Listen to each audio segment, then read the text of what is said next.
뉴스를 보니까 시리아 난민 중에 이 3살짜리 어린아이가 죽었다는 보도가 있었습니다.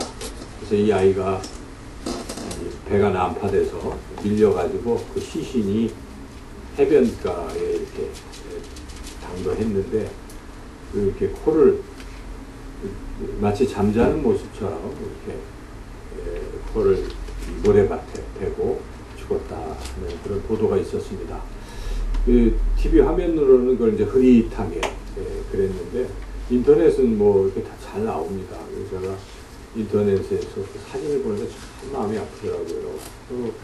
옷도 이렇게 빨간 옷, 파란 옷 입은 한 아이가 그냥 잠자는 것처럼 이 모래밭에 코를 이렇게 묶고 누워있는 그 사진인데 그 사진을 보는 순간 가슴이 참 찡했어요.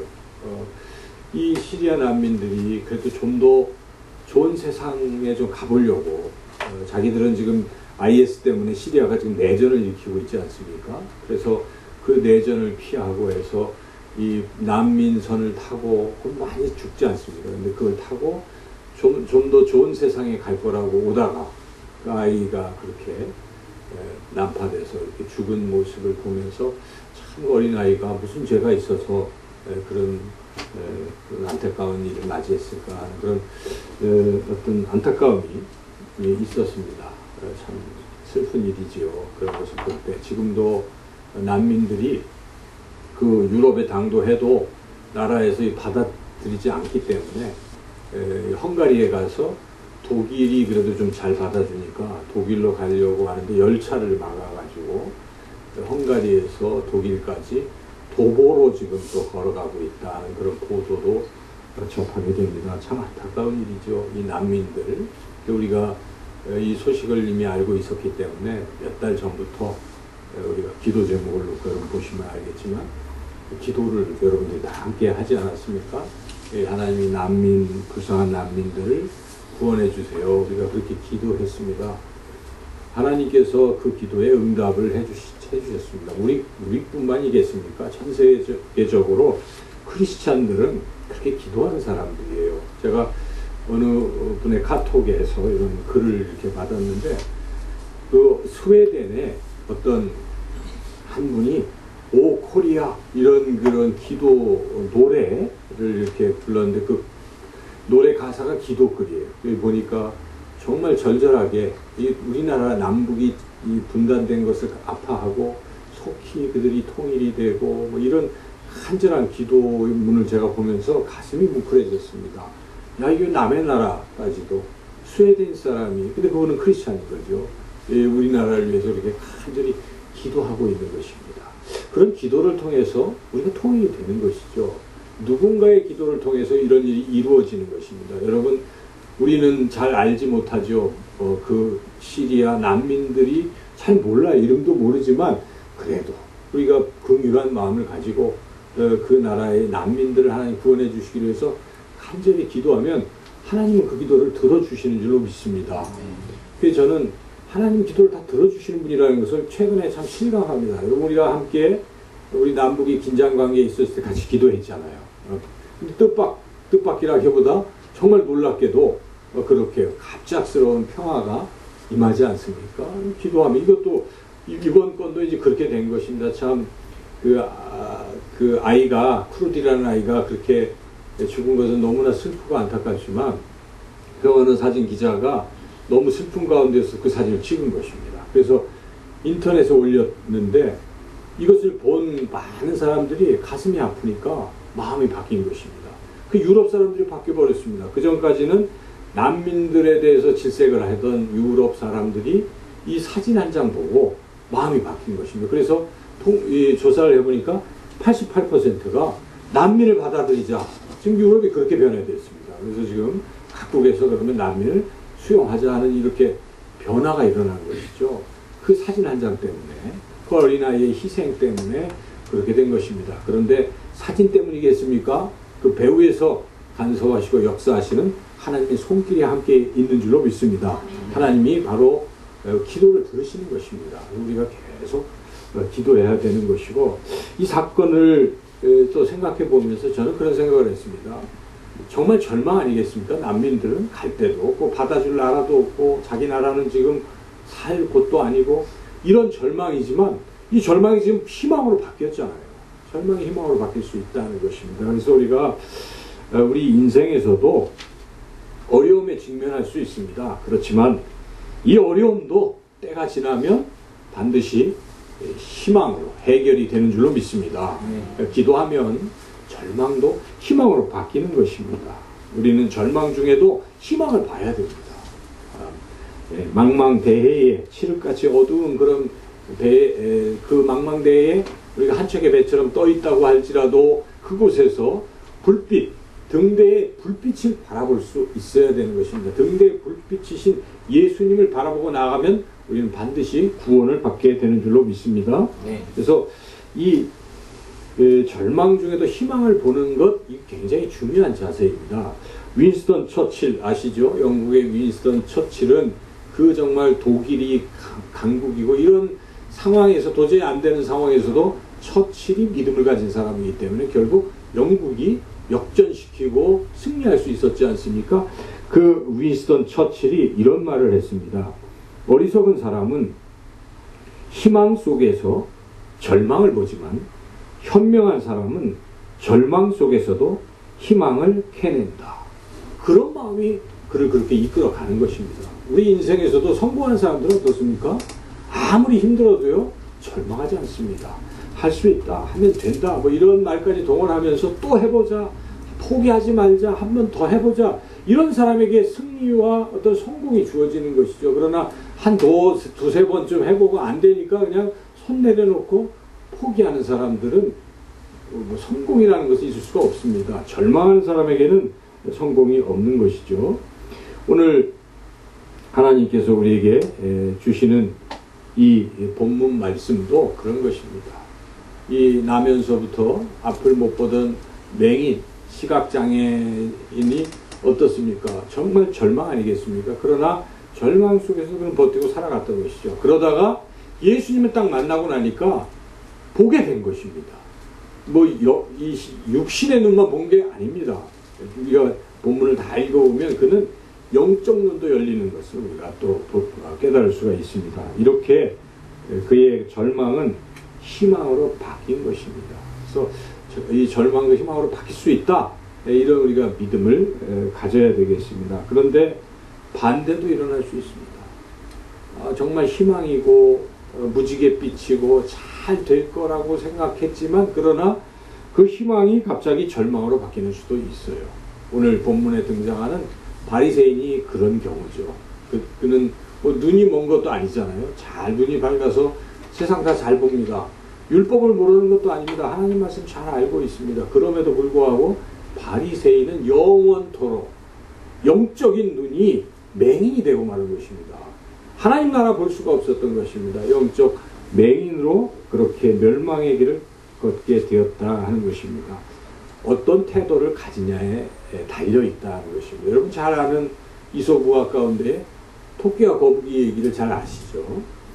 토끼와 거북이가 경주했잖아요. 거북이 입장에서는 절망 아니겠습니까? 거북이 걸음과 토끼 걸음을 비교하면 어떻게 되겠습니까? 불가능합니다. 그렇죠? 토끼가 그냥 걷듯이 해도 그 거북이 걸음이야 뭐 충분히 이기잖아요. 여러분이 거북이라고 하면 어떡하겠습니까?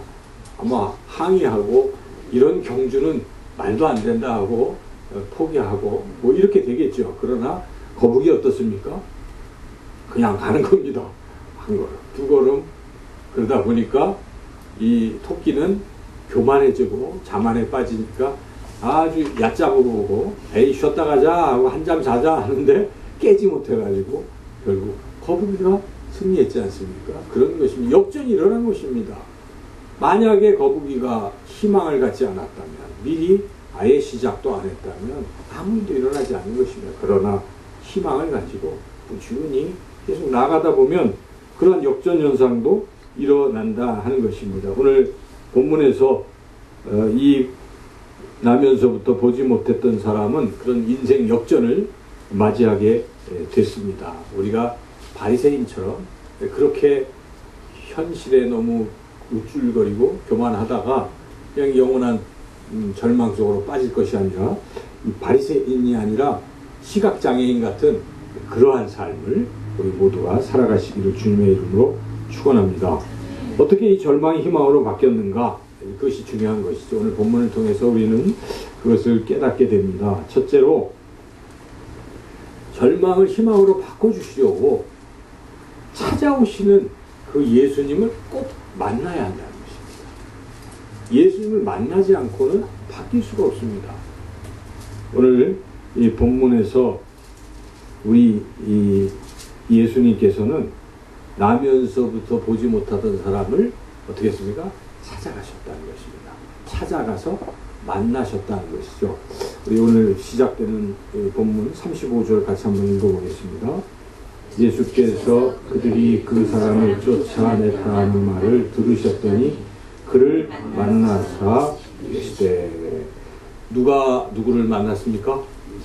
예수님께서 이 나면서부터 못 보는 사람을 찾아가신 것입니다. 지금 나면서부터 못 본 사람은 굉장히 심각한 어려움에 직면했어요.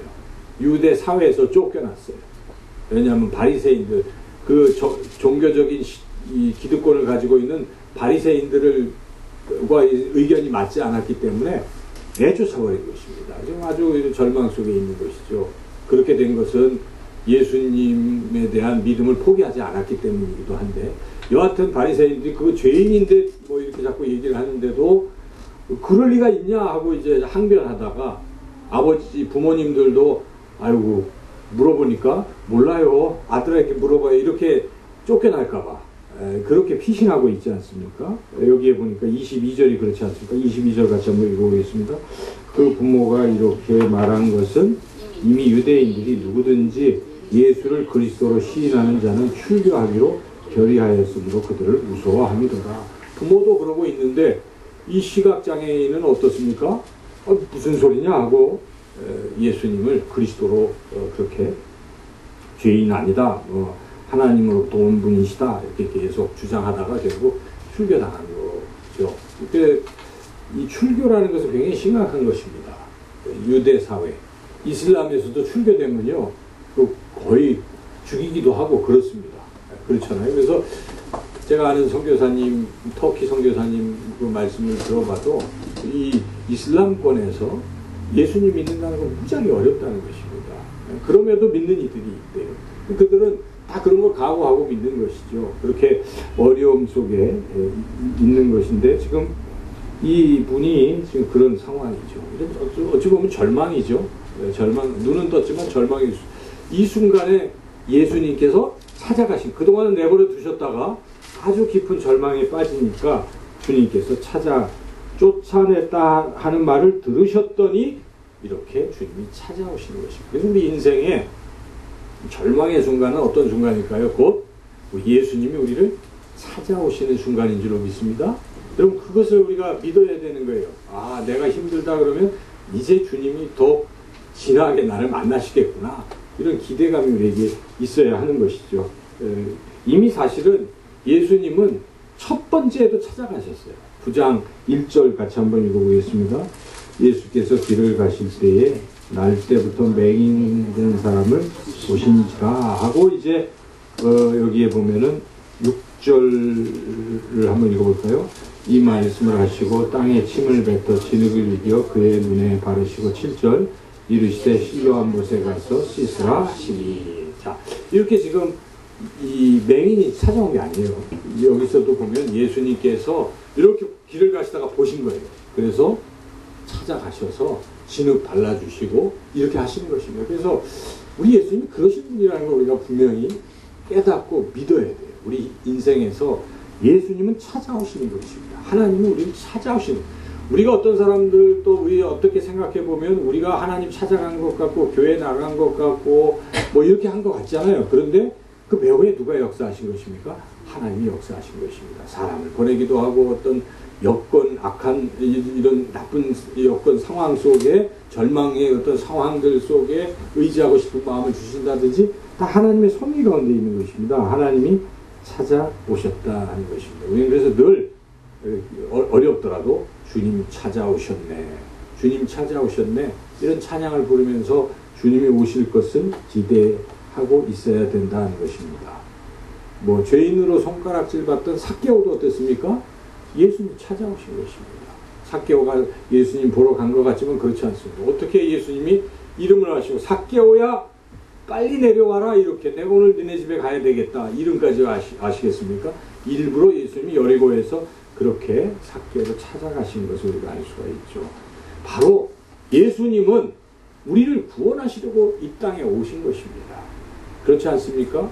하늘 높은 보좌를 버리시고 하나님의 아들이신 예수님께서 이 땅에 오신 것입니다. 낮고 낮은 모습으로 오셨어요. 말구에서 오셨습니다. 왜 그러셨습니까? 한 사람이라도 가장 낮은 사람들이라도 만나주시려고. 만약 우리가 높은 지위에 있으면요 낮은 사람 만나기 참 어렵습니다. 낮은 사람들이 만날 수 있겠습니까? 그렇기 때문에 예수님 낮은 모습으로 가장 낮은 모습으로 오셨다는 사실. 그래서 그 얘기는 무엇입니까? 예수님은 그 누구라도 만나주시는 것입니다. 죄인도 만나주십니다. 소외된 자도 만나주십니다. 병든 자도 만나주십니다. 예수님 그러신 분이에요. 그래서 우리가 주님은 나도 반드시 찾아오시고 만나주신다는 이런 믿음을 우리가 가지고 살아야 되는 것입니다. 내가 비록 죄 가운데 지금 헤매고 있을지라도 그럴지라도 주님은 나를 찾아오신다는 이런 열린 마음을 우리가 항상 가지고 있어야 된다는 것입니다. 그리고 주님이 찾아오시잖아요. 지금도 믿지 않는 사람들 마음의 문은 누가 두들기고 계십니까? 예수님께서 요한계시록에 보면요 두들기고 계세요. 그리고 문제는 주님 찾아오셨는데 주님을 거부하면 안 됩니다. 거부하는 사람들이 얼마나 많습니까? 주님 찾아오셔도 거부합니다. 오늘 이 맹인도 거부할 수도 있었어요. 그죠?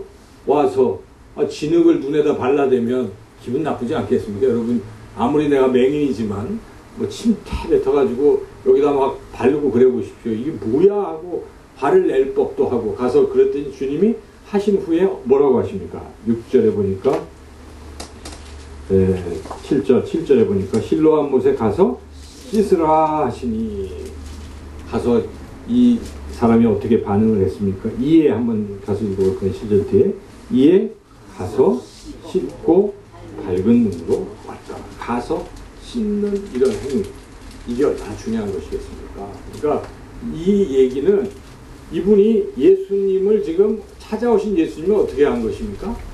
받아들였다는 것입니다. 받아들였고 그분이 하시는 말씀을 귀 기울여 들었고 하라고 하시는 대로 순종한 것입니다. 이것이 필요한 것입니다. 이런 사람이 바로 눈이 떠지는 것입니다. 절망이 희망으로 바뀌는 것입니다. 주님 찾아오셨는데도 오셨는지도 모르고 오셔도 시큰둥하고 주님이 뭘 말씀을 하셔도 듣는 둥 마는 둥 하는 사람들에게는 절망이 그냥 절망일 뿐이다 이 것입니다. 절망이 희망으로 바뀌는 사람은 찾아오신 주님을 기쁘게 기꺼이 맞아들이는 사람이다 하는 것입니다. 여러분은 과연 주님을 그렇게 맞아들이고 계십니까? 지난 한 주를 우리가 한번 생각해 보십시오. 지난 일주일간의 이 시간 속에서 우리 예수님은 아마도 항상 매 순간 우리를 찾아오셨을 것입니다. 그런데 우리는 과연 그 시간들 동안에 찾아오신 주님을 어떻게 대했는가? 여러분 정말 여러분이 느끼기에 주님과 교제하고 대화를 나누고 뭐 이렇게 한 시간이 얼마나 됩니까? 하루 종일이십니까? 1시간이십니까? 10분이십니까? 단 1분도 없었습니까? 만약 그런 시간이 너무나 적다면 우리의 절망이 희망으로 바뀔 여지가 없는 것입니다. 그냥 절망 속에 늘 허덕이며 살아가는 것입니다. 그래서 핑계댈 수가 없는 것이에요. 나는 왜 이 모양인가? 나는 왜 항상 이런가? 그 이유는 딱 한 가지입니다. 오늘 본문을 보니까 무엇입니까? 찾아오신 주님을 우리가 기쁘게 맞아들이지 못하고 그 말씀을 듣지 아니하기 때문에 그런 일이 벌어지는 것입니다. 그 누구라도 주님 찾아오시기에 우리가 찾아오신 주님을 기쁘게 맞이하고 주님과 대화를 나누고 함께 동행하는 삶을 살기만 한다면 절망이 어디 있겠습니까? 절망은 다 희망으로 바뀌게 될 줄로 믿습니다. 둘째로 절망이 어떻게 희망으로 바뀝니까? 여기에 보니까 자신이 맹인인 것을 인정해야 눈이 떠지고 절망이 희망으로 바뀐다는 그런 말씀이죠. 마지막 41절 같이 한번 읽어보겠습니다. 예수께서 이르시되 너희가 맹인이 되었더라면 죄가 없으려니와 본다고 하니 너희 죄가 그대로 있느니라. 이 맹인 이야기는 여기서 끝나잖아요. 마지막에 그 안타까운 바리새인들 향해서 하신 말씀이 무엇입니까? 본다고 하니까 여전히 맹인이로구나. 지금 이런 말씀입니다. 본다고 하니까 눈이 떠질 수가 없겠구나 하는 그런 말씀이거든요. 본다고 하니까. 본다고 하니까 절망이 그냥 절망일 뿐이겠구나 하는 말씀입니다. 이 말씀이 무슨 뜻이겠습니까? 여기 바리새인들은 예수님이 필요가 없는 것입니다.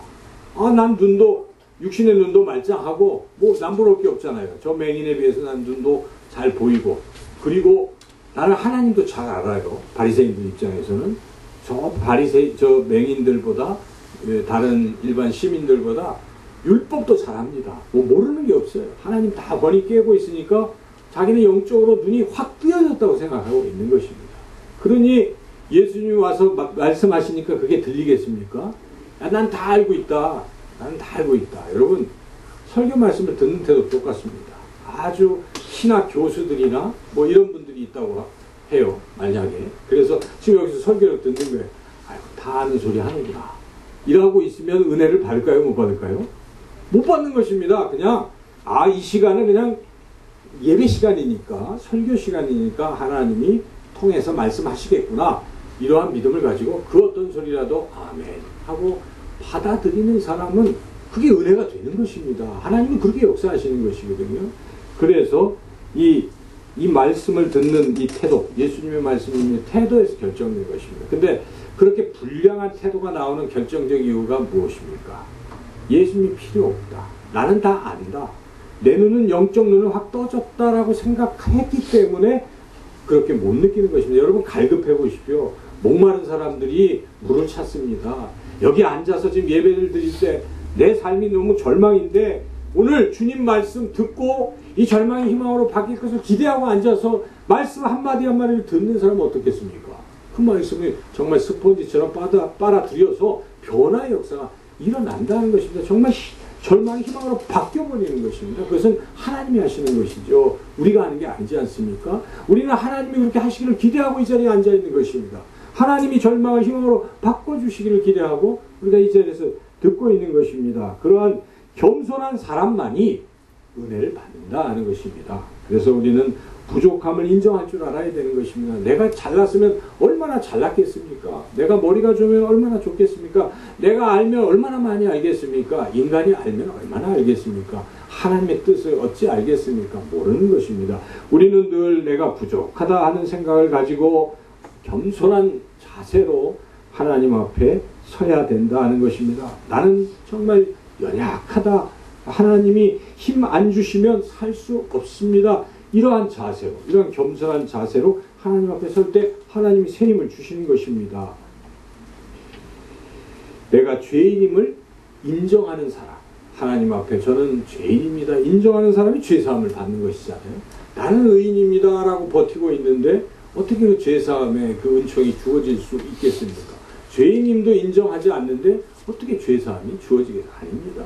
주님 제가 죄인입니다 하고 눈물을 흘리며 하나님 앞에 철저히 회개하는 사람이 예수 그리스도의 이 우리가 받은 보혈이 깊이 은혜로 느껴지는 것입니다. 여러분 아까 그 잔을 받을 때 내가 정말 죄인인데 주님이 날 위해 피 흘려 주셨구나 하는 생각이 드는 사람이 감격이 있는 것이지 나는 그래도 바리새인들 못지않게 그렇게 살았는데 뭐 별지요. 저 사람과 비교해보면 괜찮다는 생각을 가지고 늘 앉아있다 보면 이 죄사함의 은총을 느낄 수가 없습니다.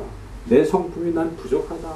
나는 이러이러한 점이 너무 부족하다라고 느끼고 주님 앞에 서는 그러한 사람들이 부족한 성품이 자꾸 변화가 되고 좋은 성품으로 바뀌는 것입니다. 교만해도 자기가 교만한 줄 모르고 자기가 또 난폭해도 난폭할 줄 모르고 이렇게 살아간다면 성품은 그냥 그대로 있다는 것이죠. 그래서 우리는 항상 내가 약하다라고 느낄 때 은혜가 임한다. 사도 바울이 정확히 약할 때 강함이라 그 뜻이 무엇입니까? 내가 약한 것을 느끼고 강하신 주님께 의지하니까 강해졌다. 이런 뜻 아니겠습니까? 그게 신앙의 기본입니다. 여러분, 신앙의 기본은 항상 약함을 느끼는, 내가 본다고 하는 것이 아니라 나는 맹인입니다. 내 눈이 어두워졌습니다. 라는 자세로 주님 앞에 서는 사람만이 보게 된다는 것입니다. 바리새인들은 그런 자세가 없었던 것이죠. 그래서 우리가 복음서를 읽어보면 참 안타까워요. 바리새인은 다 끝까지 그러다가 주님 십자가에 못 박았습니다. 그들이 뭐 특별히 나쁜 것이 아니라 잘난 척 하다가 그렇게 된 것입니다. 말씀 많이 알고 뭐 11조 드리고 뭐 드리고 뭐 어쨌든 하루 3번 기도하고 할 거 다 했다는 생각 때문에, 그 겸손하지 못한 그런 자세 때문에 회칠한 무덤이 되고 은혜를 못 받아서 결국은 영적 영원한 맹인으로 그렇게 살아가게 되었다 하는 것이죠. 세 번째로, 어떻게 해야 절망이 희망으로 바뀔 수 있는 것인가? 그것은 절망을 희망으로 바꾸시는 예수님을 믿어야 되는 것이죠. 너무나 당연한 것인데 무엇으로 믿어야 되는가? 그리스도로 믿어야 된다 하는 것입니다. 오늘 본문은 그것을 우리에게 말씀하고 있습니다. 35절을 이렇게 보시면 뭐라고 나옵니까? 주님께서 지금 이 나면서부터 맹인된 사람의 눈은 이미 뜨게 해주셨잖아요. 그런데 주님이 왜 또 찾아오셨습니까? 육신의 눈을 뜨게 하시려는 게 아니잖아요. 이번에는 무슨 눈을 뜨게 하시려고 오셨을까요? 영의 눈을 밝게 하시려고 오신 것입니다. 영적 눈을 뜨게 하시려고 오셨는데, 그 영적 눈이 떠지려면 꼭 필요한 게 있다는 것입니다. 그것이 무엇이겠습니까? 그래서 주님이 그걸 물어보시는 거예요. 35절 읽어보겠습니다. 예수께서 그들이 그 사람을 쫓아냈다 하는 말을 들으셨더니 그를 만나서 이르시되 네가 인자를 믿느냐? 요게 중요한 것입니다. 요거 인자를 믿어야 어떻게 되는 것입니까? 영적 눈이 떠지는 것입니다. 지금 영적 눈이냐 육적 눈이냐 하는 것은 우리가 어떻게 알 수 있냐면 마지막 41절을 보면요, 우리가 명확히 알 수 있는데 41절에 여기에 뭐라고 나오죠? 39절에 나오죠. 39절을 한번 읽어보겠습니다.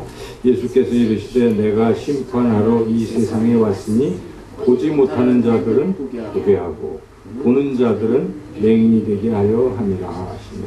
여기에 어떤 것을 본다는 얘기겠습니까? 이거는요, 영적인 눈이 열리는 걸 말하는 것입니다. 지금 바리새인들이 있는데 바리새인들을 보고 뭐라고 얘기합니까?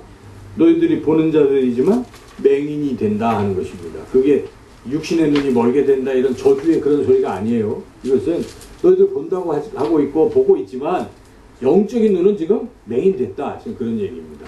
그렇지만 이 앞에 있는 이 보지 못하는 자, 눈 먼 자는 어떻게 되는 것입니까? 육신의 눈도 뜨여지지만 영적 눈이 열리게 된다. 예수님이 그렇게 하신다는 것입니다. 그런데 누구를 그렇게 하시는가를 지금 말씀하시는 것입니다. 그것이 바로 인자를 믿는 사람을 그렇게 해주신다 하는 것입니다. 그러므로 우리는 인자를 믿는 것만큼 중요한 것이 없습니다. 요한복음은 계속 처음부터까지 그 얘기를 하고 있는 것이에요. 예수님이 뭐라고 하십니까? 날 믿으라는 것입니다. 나를 믿어라, 나를 믿어라. 나는 세상의 빛이다. 나는 생명의 떡이다. 나를 믿으라, 나를 믿으라. 계속 그렇게 말씀하시는 것인데, 나를 믿으라 할 때 믿음의 부분은 물론 하나님의 아들 되심도 믿어야 되고, 또 하나는 그리스도 되심을 믿는 것인데, 지금 인자의 의미가 두 가지를 다 담고 있지만 지금 요한복음 내에서 보면은 예수님이 인자가 이렇게 말씀하실 때의 그 의미를 잘 살펴보시면요, 그것은 그리스도를 말하고 있거든요. 그래서 특별히 우리가 요한복음 3장 읽을 때 왜 그런 게 있었습니까? 3장 16절 너무나 유명한 말씀이잖아요. 그죠? 누구든지 그를 믿는 자마다 멸망하지 않고 영생을 얻게 하라. 근데 그 말씀 하시기 전에 예수님이 어떤 비유로 말씀하십니까? 인자가 높이 들려야 하리니 마치 모세가 뱀을 든 것 같이, 장대에 뱀을 든 것 같이 인자가 높이 들려야 하니, 이 말씀을 하셨거든요. 그것은 무엇입니까? 거기에 인자는 무엇을 하고 계신 것입니까? 바로 십자가에 달리는 인자를 말하고 있는 것이에요. 그래서 그 인자는 인류를 구원하시는 구원자의 인자인 것입니다. 여러분, 십자가에 달리신 예수님은 그리스도이십니다. 구원자의 그런 부분인 것이죠. 그래서 그 인자가 그럴 때 쓰여졌다 하는 것. 그 외에도 또 요한복음 6장 53절에 아예 이렇게 말씀하고 있습니다. 아까 읽으시는 그 부분이었을 것 같은데요. 성찬식에 제가 읽어보겠습니다.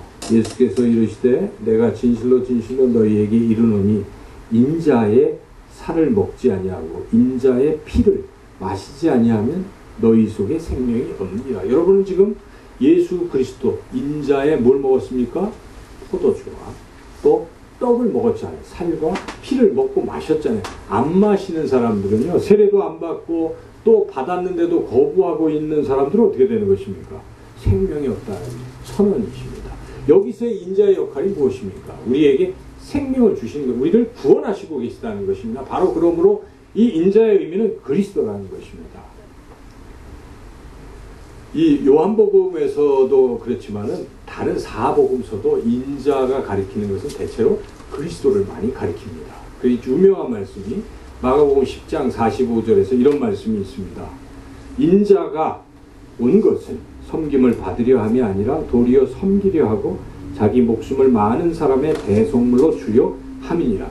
그 인자의 역할이 무엇입니까? 생명을 준다는 것입니다. 십자가에서 죽으심으로 결국 그리스도이심을 나타내는 것입니다. 여러분, 그리스도라고 할 때는 구원자, 메시아, 그 의미는 바로 예수님의 십자가 사건을 통해서 구원하시는 그런 것을 하는 것을 말하는 것입니다. 그것이 몇몇 유대인들만 얘기하는 게 아니라 모든 사람, 온 인류를 향해서 펼쳐지는 그리스도. 그래서 우리가 바로 예수님께서 인류를 구원하시는 인자 그리스도이심을 믿는다면 그 믿는 사람들은 영의 눈이 열리고 영의 세계를 보게 되는 것입니다. 그런 은혜를 받는 것이죠. 우리가 죽어서 하나님 나라가는 영의 세계만 그렇게 바라보겠습니까? 이 세상 살 때도 우리는 영적인 세계를 보게 되는 것입니다. 남들은 시리아 내전에서 난민 발생해서 구원받은 것을 그냥 어떤 사람이 기자의 훌륭한 행위로 그렇게 됐다라고 보죠. 우리는 어떻게 봅니까? 하나님의 보이지 않는 손이 함께 하셨구나. 남북이 그렇게 서로 갑작스럽게 만난 것은 김정은이 겁을 먹었기 때문이다. 이렇게 뭐 판단하기도 하지만 왜 그런 겁을 먹겠습니까? 중국이 왜 군대를 그 국경선에 갖다 댔겠습니까? 왜 그들이 그렇게 할 수밖에 없었습니까? 하나님이 그렇게 하신 것입니다. 여러분 그것을 믿습니까? 믿는 사람들은 영적 눈이 열린 것입니다. 그런데 도무지 이해가 안 간다. 그게 어째 하나님이 한 것이냐고 계속 주장한다면 아직까지도 영적 눈이 안 열린 것입니다. 여러분 예수님을 분명히 믿어보십시오. 예수님 보입니까? 안 보이면도 여러분들은 예수님을 믿지 않습니까? 그 믿는 믿음으로 우리의 영의 눈은 열려서 우리가 신비로운 것들을 경험하게 되는 것입니다. 세상 사람들은 절망이면 절망을 끝을 냅니다. 자살을 하거나 뭐 끝을 내잖아요. 그런데 예수님 믿는 사람들은 어떻습니까? 그 가운데서 영의 눈이 열리니까 희망을 보는 것입니다. 다 안 된다고 해도 하나님 하실 거야. 기대감을 가지고 나아갈 수 있는 것입니다. 한 주간도 여러분 그런 소망을 가지고 영의 눈이 활짝 열려서 예수님 만나시고 예수님 앞에 부족함을 인정하시고 그리고 예수님과 동행하심으로 믿으심으로 그러한 영적 또 신령한 삶을 경험하시기를 주님의 이름으로 축원합니다. 아멘. 하나님 아버지 감사합니다. 이 귀하신 예수님, 생명 주신 예수님, 또한 우리에게 영의 눈도 열어주시는 예수님을 우리가 더욱 믿고 한 주간도 기쁨 가운데에 놀라운 일들을 경험하며 살아가게 해주시길 원하옵고 예수님의 이름으로 기도하옵나이다.